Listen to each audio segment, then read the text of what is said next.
Quen non foi algunha vez a unha biblioteca ou a un museo, mais quen acudiu ás instalacións dun arquivo a consultar a documentación que ali se conserva?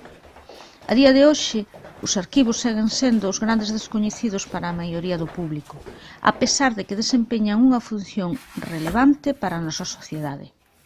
Neles gárdanse os testemuños da nosa historia ou as probas documentais da actividade da administración pública, das empresas, de todo tipo de entidade privada e de calquera cidadán. Pensemos en herdanzas, nacementos e mortes, estudos, enfermidades e tantas outras vivencias individuais que puntualmente rexistramos por escrito. Co gallo do Día Internacional dos Arquivos, ímoslles tentar achegar aos cidadáns unha mínima imaxe do traballo que se desenvolve nos arquivos para poñer a disposición de toda a cidadanía os fondos documentais que neles se atesouran.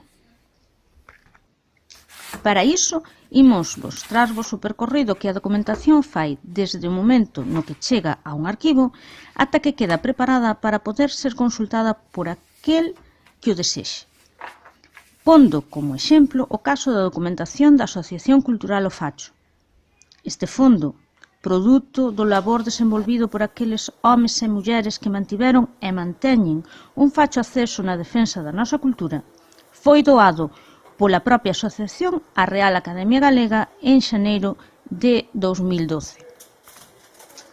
O primeiro que os arquiveiros teñen que facer coa documentación que lles chega é clasificala, é dicir, revisar o material para comprobar que este mantén a ordenación e agrupación orixinais coa que se produciron os documentos.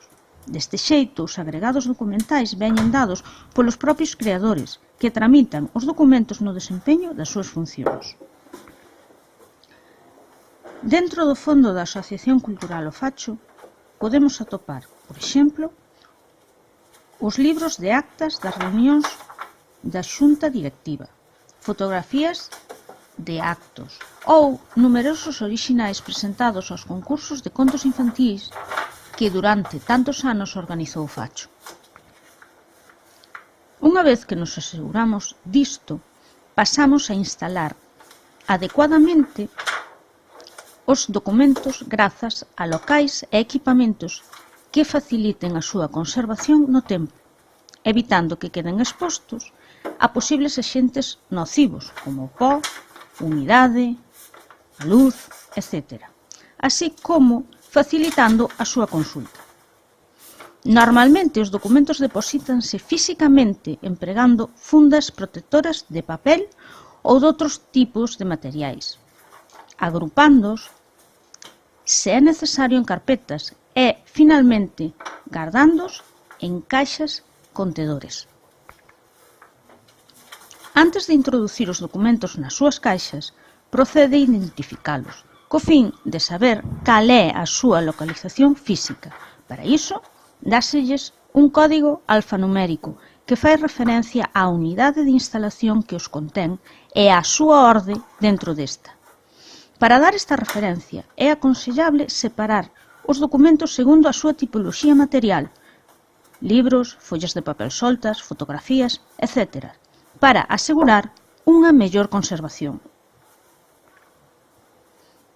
Instalada a documentación, pasamos a describila, para facilitar o acceso á información que esta contén. A descrición documental comprende a análise dos documentos para recoller a súa tipoloxía diplomática e xurídica, a súa autoría, os lugares e data de redacción, xunto aos datos para a súa localización e que permiten recuperar o documento.